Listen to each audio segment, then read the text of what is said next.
할렐루야. 네, 반갑습니다.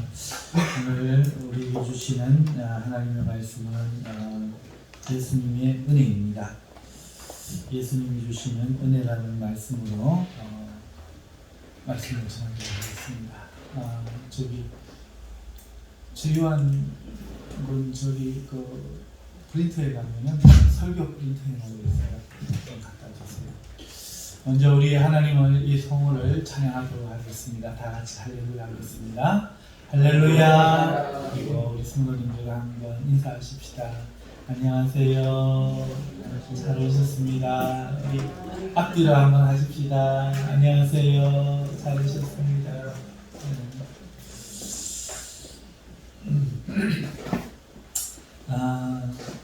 많지 않은 성도님들이지만은 세상에서 둘도 없는 성도님들이고, 그리고 가장 귀한 성도님들입니다.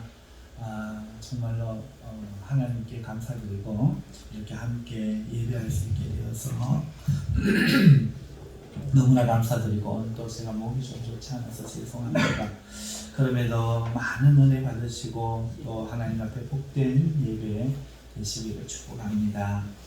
오늘은 예수님이 주신 은혜라는 제목으로 말씀을 전할 텐데, 그 전에 오늘 먼저 잠깐 기도하겠습니다. 하나님 아버지 감사합니다. 오늘 부족한 종이 또 목이 좋지 않아서 하나님이 특별히 은혜 주셔서 성령께서 주장하여 주시기 바랍니다. 우리 성도님들 큰 은혜 주시고, 비록 작은 목소리로 설교할지라도 성령께서 천둥과 같은 소리로 깨닫고 알고 믿어지고 행할 수 있도록 큰 은혜 주시고, 또 이 말씀을 들을 때에 하나님께서 온 영혼도 치유해 주시고 마음과 육체와 관계와 삶이 다 회복되게 은혜를 베풀어 주시옵소서. 예수님 이름으로 기도하옵나이다. 아멘. 매주 이제 로마서 강의를 지금 하고 있는데, 로마서 강의를 통해서 하나님의 복음을 그래도 조금씩은 예전보다는 더 알아가고 있는 것 같습니다. 하나님의 복음을 알아간다는 것이 얼마나 즐겁고 복된 일인지 모르겠습니다. 왜냐하면은 하나님은 우리 삶의 일상적인 것도 관심이 많으시고, 또 세상 모든 정의와 공의 관심이 많지만, 하나님의 주된 관심은 영혼들을 구원하는 것이죠. 그래서 하나님의 관심은 복음에 있습니다. 복음이 전해지는 곳에 있습니다. 그러니까 오늘 우리가 로마서를 통해서 이렇게 매주 복음을 알아갈수록 우리의 관심과 하나님의 관심이 같아지는 겁니다. 그러니까 이건 참 귀한 일이죠. 복음을 우리가 알고 있죠. 알고 있습니다. 하지만 복음을 다 알고 있고 더 이상 알 것이 없다 이렇게 생각하는 사람은 아마 없을 겁니다. 그건 교만이 아니겠습니까? 우리는 아직 복음의 일부분도 제대로 못 느끼고 있고, 그 복음의 맛을 못 보고 있고, 그리고 그 복음의 진가를 못 누리고 살고 있다 해도 과언은 아닙니다. 복음은 충분히 우리 온 영혼과 육신을 강건하게 하고 우리 삶을 자유케 하며 하나님 은혜 가운데서 세상의 빛과 소금이 되게 할 능력이 있는 것입니다. 그러므로 오늘 우리는 하나님 앞에 이 복음을 알아가는 데 있어서 내가 이미 설교들을 통하여 지난 세월 복음에 대해서 다 듣고 알고 있다 하는 생각을 내려놓고 하나님께서 주시는 크신 깨달음과 또 큰 은혜를 간구해야 될 줄 믿습니다. 오늘 우리가 읽은 이 본문의 말씀을 보면요, 한 가지 먼저 중요한 특징이 있습니다. 이것이 무엇인가 하니까 15절에서 19절까지 읽은 내용은 반복되고 있다는 겁니다. 우리가 주의해서 읽지 않아서 이 부분이 캐치가 안 되신 분들도 있을 텐데, 우리 한번 보시죠. 먼저 이것을 보기 전에 우리 15절에 그러나 하는 이 접속사를 한번 보십시다.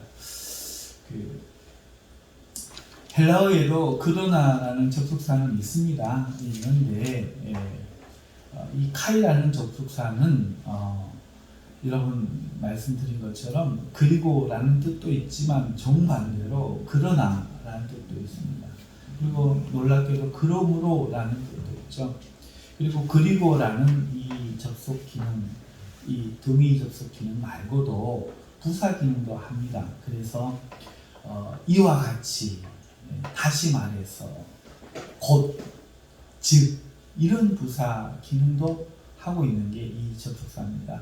그러니까 문맥에 따라서 그때그때 판단하는 해석해야 되는 접속사이기도 하죠.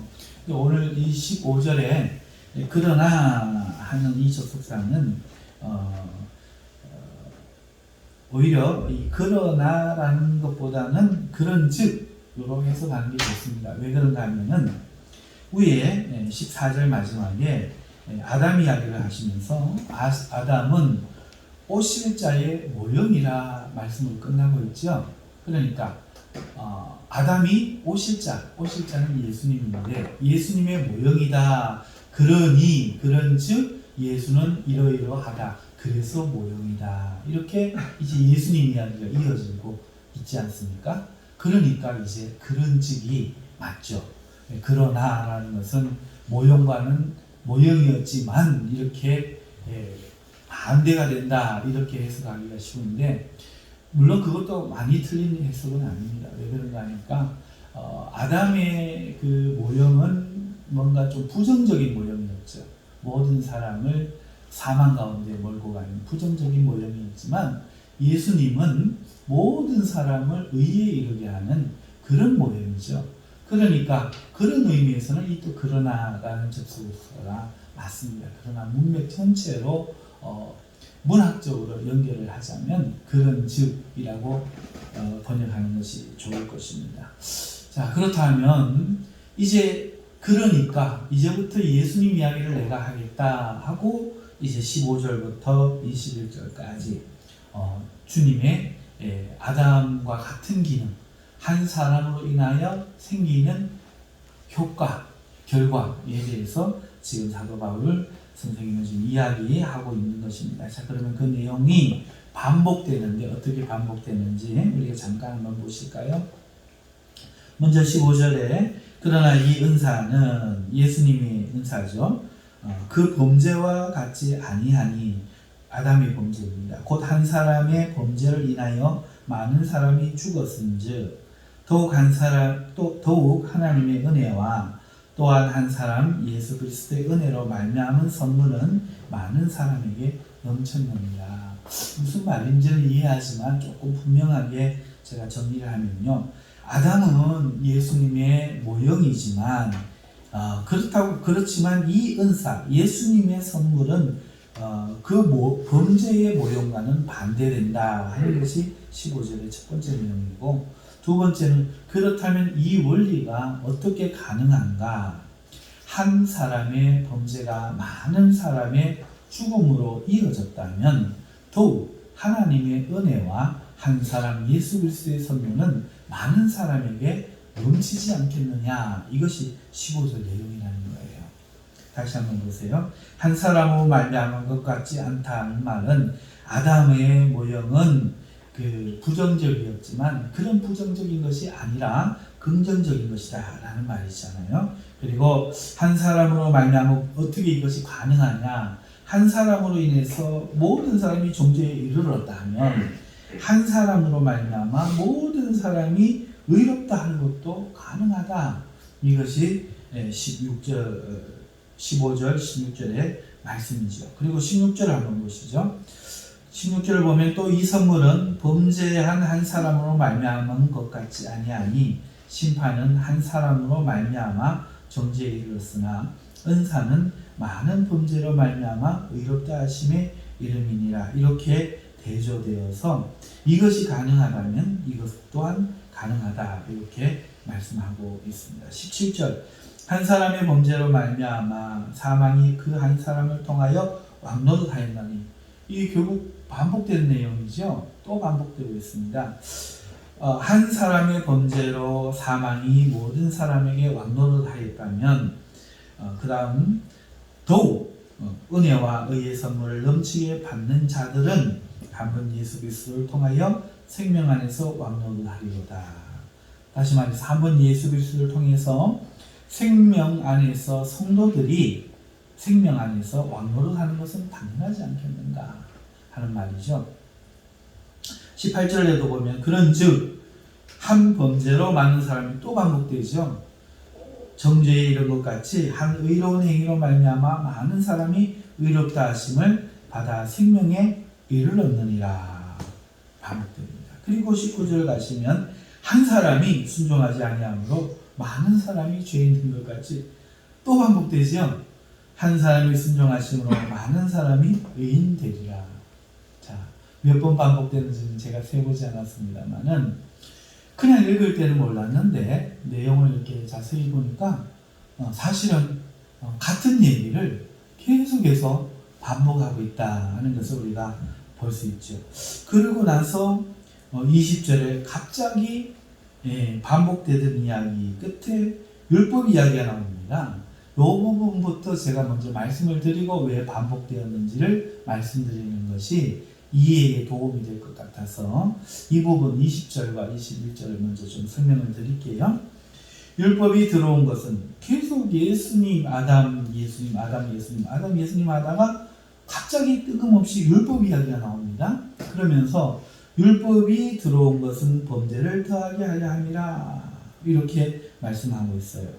여러분 왜 갑자기 율법 이야기를 할까요? 네? 지금 아담 예수 이야기하는데 왜 갑자기 율법 이야기를 하느냐? 이건 이유가 있어요. 왜냐하면 이 유대인들은요 지금 이 율법에 고정되어 있기 때문에 사고가 여러분 제가 설교를 하는 중에 혹시 이런 경험 해보셨나요? 여러분이 알고 있던 것과 다른 이야기를 제가 턱 한 거예요. 근데 이 말씀이 소화가 안 되는 거예요. 그런데 앞에 목사님은 설교가 계속 진행됩니다. 근데 나는 거기에 꽂혀 있는 거예요. 그러면 그 다음 이야기가 들리던가요? 혹시 안 들리고 설교 전체를 놓쳐버리는 그런 경우 있지 않았습니까? 마찬가지로 지금 왜 율법 이야기가 갑자기 나오는가 하면은 이 유대인들의 온통 관심사는 율법이었다는 거예요. 그러니까 이 아담 이야기, 예수님 이야기를 하고 있어도 율법 때문에 안 들리는 거죠. 그래서 이 율법 이야기를 하는 거예요. 여러분, 제가 조금 이상한 이야기 하나 할게요. 들으신 분들이 좀 이상하게 생각할 수도 있는데 요즘 제가 우리 청년들, 교회 청년들이 봐요. 몸에 먹지요. 뭘로 소통할까 하다가 게임을 같이 하고 있습니다. 포켓몬고라고 아시는지 모르겠어요. 여러분 그 게임에서 이렇게 어떤 일본의 어떤 만화가 원작이 돼서 미국에서 만든 게임 같은데요. 어떤 상상의 어떤 동물들을 잡는 거예요. 잡는데 아무튼 포켓몬고를 하면서 이 젊은이들과 대화도 하고 이야기도 하고 합니다. 물론 더 좋은 바람직한 방향이 많이 있습니다만은 그런 거에 구애하지 않고 한번 잠깐 올리고 있습니다. 그런데요, 여러분 오늘 아침에 휴일 아침에 이렇게 오다 보니까 좀 이상해요.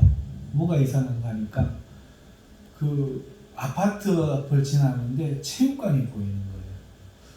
여러분 이게 무슨 말인지 포켓몬고를 안 해보신 분은 지금 전혀 이해 못할 거예요. 오늘 우리가 율법에 안 꽂혀 있으니까 오늘 이 말이 전혀 귀에 안 들어오는 것처럼 포켓몬고를 모르시는 분은 이 이야기가 뭔 얘기인지 몰라요. 오다 보면 어떤 기념될 만한 그런 곳에 이 게임 회사가 지정해서 가상의 체육관을 만들거든요. 그러면 거기서 이제 게임을 한단 말이에요. 그래서 몇 번 그러고 났더니 오다 보니까 여기 체육관이 있는데 이러는 거예요. 그런데 실제로 체육관은 없죠. 게임 속에 그것이 현실에서 지나가면서 저기 체육관인데 이런 생각이 드는 겁니다. 무슨 말인가? 여러분 이것처럼 유대인들은 모든 것에 율법이 꽂혀 있는 거예요. 예를 들어볼까요? 안식일에 제자들이 미리삭을 훑으니까 저 안식일에 미리삭을 훑으면 율법에 어긋나는 건데 저러고도 저 사람이 선지자고 제자란 말인가. 가증스러운 것도 돌 들고 확 쳐 죽여버릴까. 이 생각이 드는 거죠. 율법에 꽂혀 있으니까 안식일을 범하면 돌 들고 쳐 죽이거든요. 내가 사람이 좋아 참지. 그리고 딴 사람들이 지금 오후 안 나섰으니까 있는 거지. 저 율법대로 하면 저거 걸면 걸리는데 온통 생각이 여기 지금 꽂혀 있는 거예요. 또 하나 이야기해 볼까요? 예수님이요 안식일에 성전에서 병을 고쳐주시는데 세상에 하나님의 은혜를 받아 정말 지옥에 있는 사람이 구원받았다 이런 생각을 하는 게 아니라 병 고쳐갖고 되나? 율법이 옳고 그름을 말한다면 우리 성도들은 말했잖아요. 목사가 저 포켓몬고 해가 되나? 그죠? 이렇게 꽂히는 거죠. 예수님이 손 안 씻고 제자들 먹는 것 때문에 공격을 받았어요. 왜 당신 제자들은 손을 안 씻고 먹습니까? 그들의 율법에, 장로의 유전에 율법의 명한대로 명시하기를 손 씻고 먹어야 되는 거예요. 안 그러면 죄인 거예요.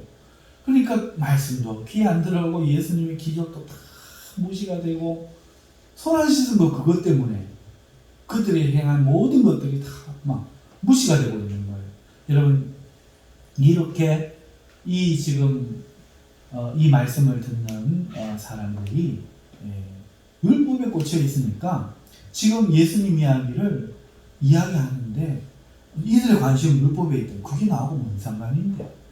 아담 그 옛날 보도 못한 그 아담의 이야기가 나하고 무슨 상관이야? 이런 생각이 많다는 거죠.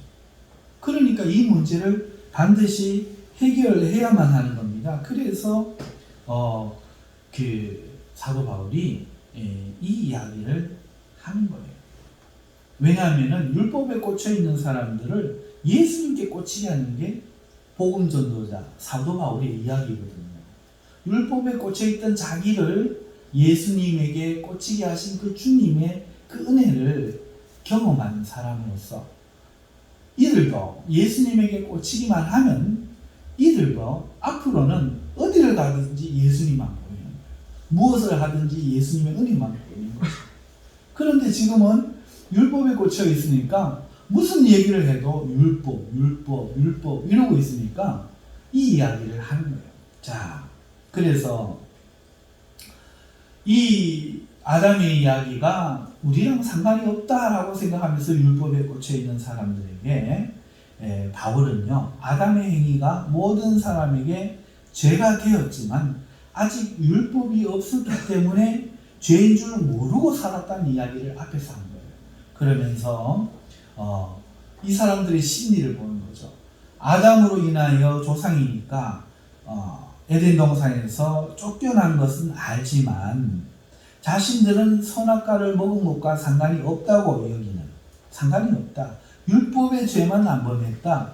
그거는 그 죄가 우리에게까지 전해진다. 이 생각을 못하고 나는 율법의 죄만 안 넘기면 돼. 이렇게 생각하고 있는 그들에게 아담의 범죄로 삶의 영역이 바뀐 피해도 입었지만 그 죄도 공유하고 있다. 이 말씀을 하려는 거예요. 상관관계가 있다. 이 말을 지금 하려는 거죠. 그래서 율법이 들어온 이유를 지금 갑자기 설명하는 거예요. 자세히 한번 다시 보세요. 율법이 들어온 것은 들어온 이유를 말합니다. 범죄를 더하게 하려 함이라. 여러분 이 말이 그 자체로 모순되는 거 아세요? 문제가 있는 거 아세요?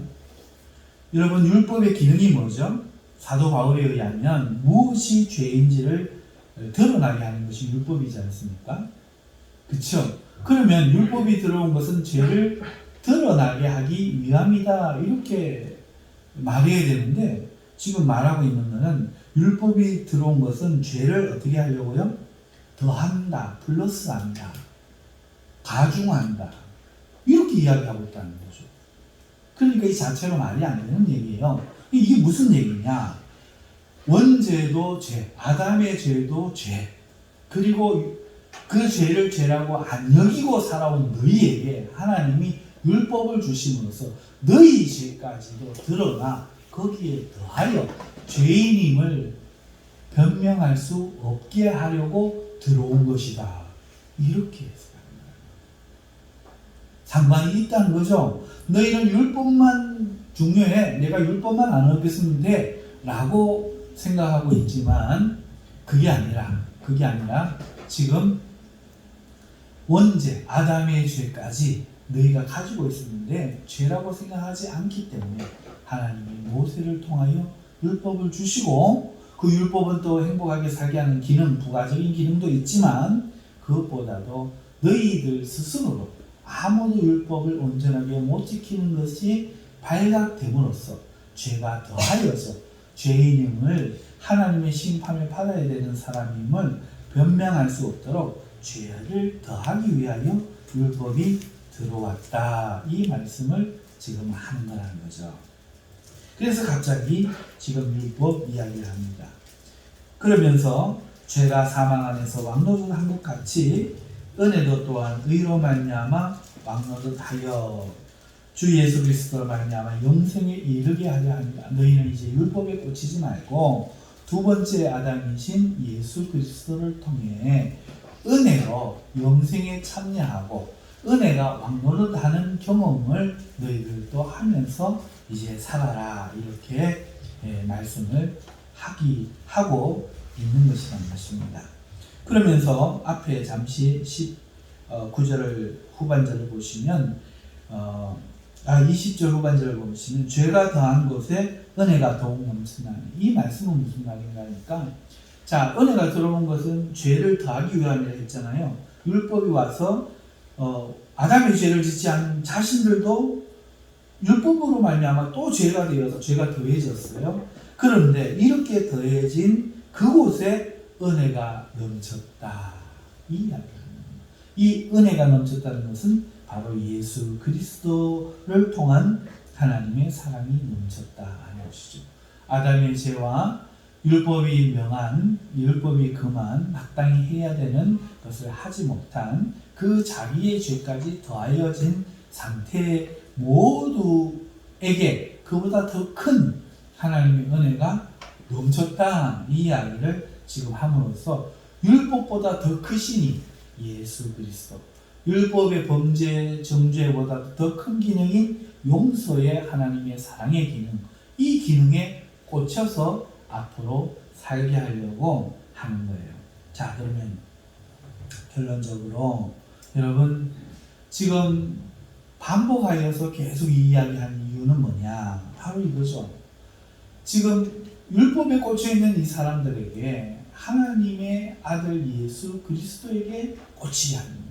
길을 가다가 예를 들어서 체육관이 좋은 예라서 제가 예를 든 거예요. 생각이 나는 것처럼 마음에 예수가 꽂혀있는 사람은 드라마를 봐도 예수님 보이고 연극을 봐도 예수님의 은혜가 깨달아지고 하나님의 사랑이 노래를 부르다가도 하나님의 은혜가 이렇게 끈이 깨달아지고 길을 가다가 꽃을 봐도 하나님이 나를 이렇게 사랑하시겠거니 보이지 않겠습니까? 이 은혜가 여러분들에게 있으시기 바랍니다. 이것을 원해서 바울이 이렇게 길게 왜? 누군가 마음에는 이게 꽂혀야 되잖아요. 이게 복음이잖아요. 영접이잖아요. 오늘 우리가 예수님을 왜 믿습니까? 오늘 교회 왜 나왔습니까? 예수님이 우리 마음에 들어오셨기 때문에, 꽂혀있기 때문에, 나 같은 죄인으로 하나님 나를 사랑하셨기 때문에. 그런데 이게 안 꽂히고 올 수 있다는 거예요. 유대인들처럼 종교적으로 율법 때문에 할 수 있다는 거예요. 그래서 지금 안타까이 오늘날 현실로 이야기하는 썬데이 크리스찬들에게 예수님에게 꽂히라고 지금 예수님의 좋은 점을 지금 계속해서 반복해서 이야기하고 있다 하는 것입니다. 자, 그것이 첫 번째 반복하는 이유고요. 두 번째, 그럼 이 내용을 또 반복하는 다른 의미는 없느냐? 있습니다. 그 내용 자체로 의미가 있죠. 이 말씀 그대로 세상 사람들은요 아직도요 사망과 심판을 이해하려고 하지 않고 믿으려고 하지 않는 거예요. 여러분, 그리고 어떻게 한 사람의 그 죽음으로, 한 사람의 죄로 말미암아 나도 죄인이 되느냐, 이것이 안 믿겨지겠죠. 그리고 또 이렇게 성도도 이렇게 생각할 수가 있습니다. 듣기는 듣지만 어떻게 예수 그리스도의 그 선물, 여기서 선물로 표현되었는데 그 선물이 죽으심이, 속죄가 어떻게 내 죄를 깨끗하게 할 수 있는가, 이런 생각이 안 믿어진다는 거죠. 예를 들어서 오늘 우리가 죄를 짓지 않습니까? 죄를 지으면 마음이 이겁니다. 예를 들어서 탐심이 죄라 그랬는데 여기 맛있는 게 있어요. 자, 그래서 제가 탐심을 부려서 맛있게 먹었습니다. 먹으면서 탐심이 죄라고 했으니까 이렇게 생각을 했다고 칩시다.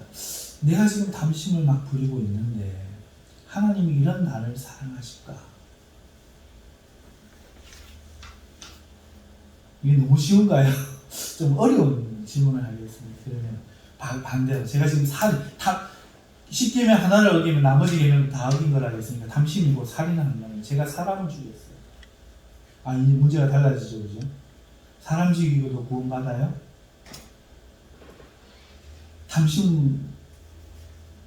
음식 탐심을 부리면 구원받아요? 이건 제가 작아서 구원받나요?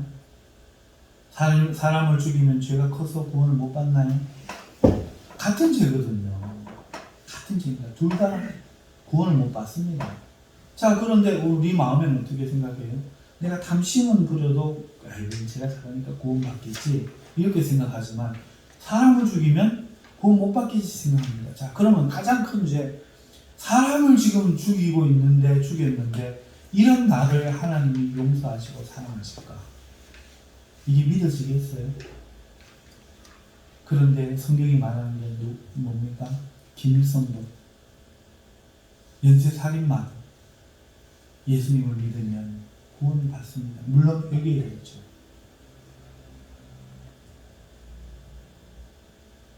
그냥 거짓말 한마디 했어요. 지옥에 갈까요? 아멘. 그러니까 이 내용이 나한테 안 들어오죠. 왜? 이들은 지금 율법에 꽂혀있는 사람들이에요. 이 말씀에 안 걸리려고 거짓말을 해도 고르반 이러고 있는 사람들인데, 아버지 내가 양 잡아서 내일 생일잔치 해드릴게 해놓고는 아까운 거야. 그러니까 하나님께 드렸습니다. 언젠가 드리면 되지 이러고 미루면서 또 마음으로는 거짓말에 죄지에 안 들어가려고 고르반 이래버리는 거예요. 그러면 이 죄로 구원받을까요? 못 받을까요? 이거에 넘어가 앞서서 그들이 얼마나 그래도 죄에 대해서 경각심을 가지고 산 사람들이겠어요. 그러니 이 지금 아담의 이야기라든지 예수님 이야기가 귀에 들어오겠냐는 거죠. 귀에 들어오지 않고 있는 겁니다. 그런데 내가 어떻게 죄를 지었다면 예수님의 죽으심이 내 죄를 구원하실 수 있겠는가, 이런 생각이 든다는 거죠. 그래서 오늘날 현대의 사람들도 죽음이라는 건 그저 자연스러운 현상으로 내세도 없고 심판도 없다고 믿고 싶은 겁니다. 하나님을 인정하고 싶지 않은 거죠. 아담의 죄가 무슨 상관인데, 나는 오늘 태어나서 그저 동물들이 살다 죽어간 거죠. 그러면 끝인 거야. 이건 자연스러운 거야. 무슨 내세가 있어, 무슨 심판이 있어 하고 안 믿고 싶어 하는 거예요. 그러니 오늘 이 반복되는 이야기를 통해서 오늘 우리도 이 사실을 분명히 알려야 된다는 것이죠. 또 자신들이 태생적으로 죄인이라는 사실을 부정하고 싶어 하지 않겠어요? 성악설, 성선설 있잖아요. 사람은 나면서부터 죄인으로 태어나는가, 악하게 태어나는가, 선하게 태어나는가, 선하게 태어났는데 살면서 나빠지는가, 아니면 원래 나쁘게 태어났기 때문에, 악하게 태어났기 때문에 악하고 나쁘게 사는가. 여러분, 그런데 성경은 뭐라고 이야기합니까? 사람이 처음부터 죄인으로 태어난다고 말하고 있잖아요. 지금 이 반복된 이야기가 그걸 이야기하는 거잖아요. 거기에다가 율법이라는 것도 너희가 죄인이라는 사실을 증거한다 이렇게 이야기하잖아요. 혹은 죄를 인정한다고 할지라도 하나님은 부정하고 싶어 해요. 안 그렇겠어요? 그런데 여기 있는 인류 모두가 아담의 후손이다 이 이야기를 반복함으로써 상관관계가 있다 하는 것을 증거하려고 하는 것이죠. 자, 이런 이유로 반복하는 것입니다. 다시 한번 결론하여 말씀드립니다. 세상 사람들은 자기들이 죄를 가지고 태어났고 죄를 지었다는 것도 관심이 없습니다. 알고 싶어 하지 않고 인정하고 싶어 하지 않아요. 그런데 이것은 명백한 사실입니다. 이것을 받아들여야만 예수님을 받아들일 수 있습니다. 그래서 아담과 예수 그리스도 이야기를 계속하여 오늘 로마서에서 증거하고 있는 것입니다.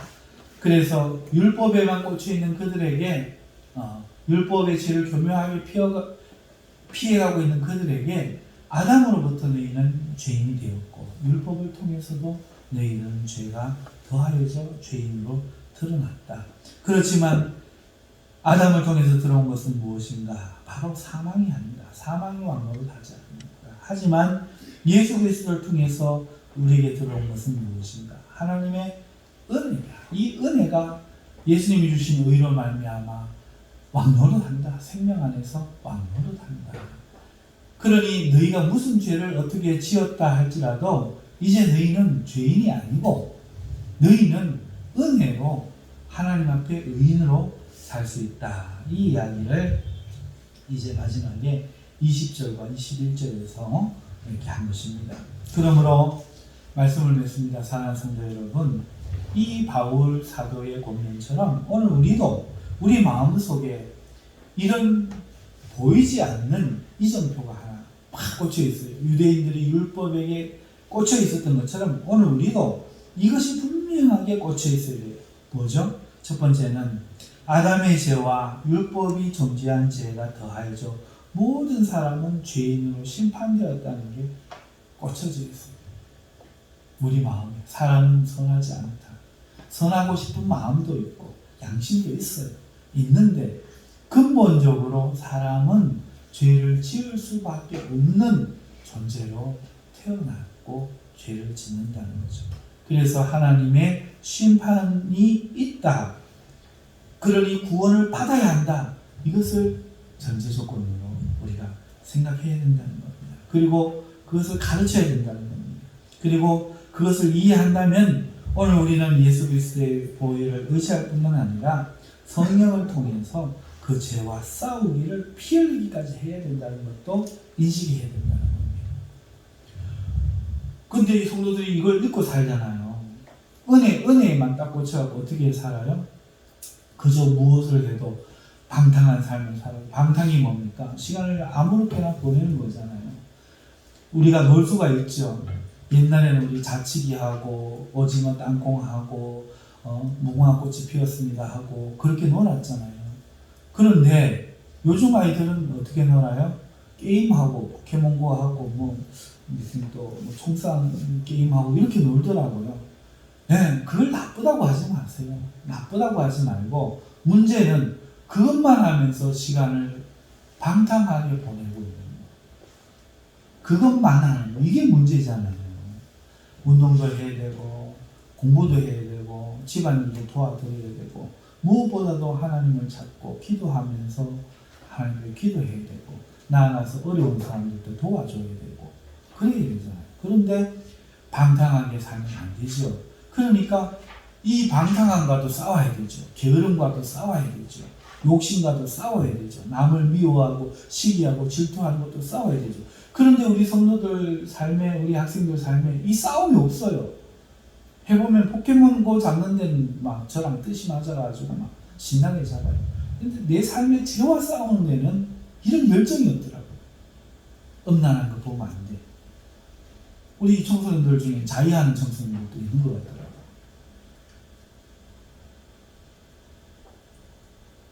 음란한 것을 금하지 않는 거야. 죄와 싸우기를 피 흘리기까지 안 해요. 사람은 죄인이라서 이성의 눈을 뜨면 그런 일을 경험할 수 있어요. 그러나 죄를 지으면 안 돼요. 싸워야 되는 거예요. 내가 원래 사람이 그런 존재지 하고 나를 방임하면 안 돼요. 가슴을 후비고 아파하는 마음으로 회개하고 죄와 싸워야 되는 겁니다. 부모의 말씀에 왜 거역합니까? 왜 눈을 사납게 뜨고 왜 사랑해주는 그 부모님만 싫어라고 이야기를 합니까? 싸워야 되는 거예요. 계명을 어기는 거잖아요. 그 피 흘리기까지 싸워야 되는데 우리가 놀기처럼 게임하기처럼 그 이상의 열심을 가지고 죄와 싸워야 되는 거죠. 첫 번째 말씀이 그거예요. 아담의 죄와 율법의 죄가 더하여져서 우리 모두 죄인이 되었다. 이대로 살면 안 돼요. 성령으로 살아야 되지. 그대로 살면 심판에 이르는 거예요. 회개하고 예수님의 용서를 받는 거잖아요. 그러니까 우리는 죄와 싸우면서 예수님의 보혈로 씻어나가야 되는 거예요. 할렐루야. 이것이 우리 마음에 꽉 꽂혀 있기를 주님의 이름으로 축원합니다. 두 번째는 뭐냐? 이것만 꽂혀 있으면 안 돼요. 이제 하나님은 예수 그리스도를 믿는 사람을 의로 생명을 주신다 하는 것에 또 꽂혀 있어요. 죄와 싸우다가 졌다 할지라도 좌절하고 낭망하고 실패하고 나를 구원 못 받은 사람으로 여길 게 아니라 오히려 믿음으로 이러니 예수님이 죽어주셨지. 이 죄는 죽지 않고는 안 되는 죄구나. 이러니 예수님이 나를 위해 죽어주셨지 하는 그 마음으로 여기에 꽂혀 있어야 된다는 거예요. 내가 죄와 싸우기까지 열심히 흘리기까지 싸우지만 넘어져도 절대로 좌절하지 말라. 그럼에도 불구하고 하나님이 용서의 길을 열어주셨다. 아멘.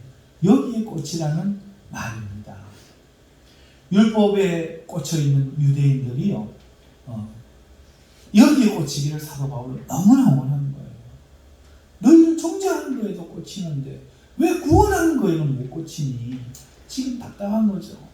여러분, 오늘 우리는 이 하나님의 은혜가 우리 안에 왕노하시기를 우리 마음속에 꼭 믿고 사시기를 바랍니다. 이 두 가지를 위해서 오늘 사도 바울이 전한 로마서의 말씀을 마지막으로 결론하였습니다. 사랑하는 성도 여러분, 이것을 우리 마음의 두 가지를 이해하고 보이지 않아도 보고 다니시는 여러분들 되시기 바랍니다. 누구를 만나든지 무엇을 하든지 어떤 삶이든지 항상 기준이 되어지는 모든 사람, 나도 포함하여 죄인이고, 그러니 이 죄에서 구원받아야 된다는 이 사실을 반드시 나도 믿고 세상 사람들에게도 전할 뿐만 아니라 죄 가운데서 나는 항상 죄와 싸우는데 내 힘으로 안 되니 성령을 의지하고 성령으로 살며 성령께서 도와주심으로 죄를 이기려고 노력하고 애써야겠다. 이게 늘 꽂혀 있어야 됩니다. 할렐루야. 두 번째는 혹여라도 내 마음이 시험에 들어서 연약해져서 의심이 나고 또 범죄하고 하는 그런 자리에 있을지라도 우리는 분명한 이정표가 있어요. 분명한 것이 있어요. 예수님은 우리를 구원하셨고 이제는 우리를 죄인으로 보시지 않아요. 왜? 한 사람 아담의 범죄로 모든 사람이 범죄한 것이 된다면 모든 사람의 그 범죄를 한 사람 예수로 말미암아 의롭게 하실 수 있는 능력이 예수님에게도 당연히 있다는 거죠. 이걸 믿으라는 거예요. 내가 지금 범죄했을지라도 예수님으로 나면 의로워진다. 이것으로 오늘 용기를 내라는 거예요. 절대로 좌절하지 말라는 거예요. 그래, 나는 연약했지만 오늘 실패했지만 그래도 주님은 안 버리신다. 그래도 넘어져서 다음번에는 내가 이겨낸다. 그래서 우리 젊은이들도 혼전 순교를 서약하시고 지금까지는 어떻게 했을지라도 가정을 이루어서 아름답게 사시길 주님의 이름으로 축복하고, 또 우리 삶의 자잘한 죄악들, 그런 죄악들도 무서운 죄악이에요. 방임하면 사람이 나빠져요. 그러니까 탐심과 그 시기심과 그 모든 것들도 기도하는 가운데 낱낱이 자기의 내면을 들여다보고 버리기를 애쓰시고, 또 실패할 때에도 힘을 내시는 여러분 되시기를 주님의 이름으로 축원합니다. 기도하겠습니다.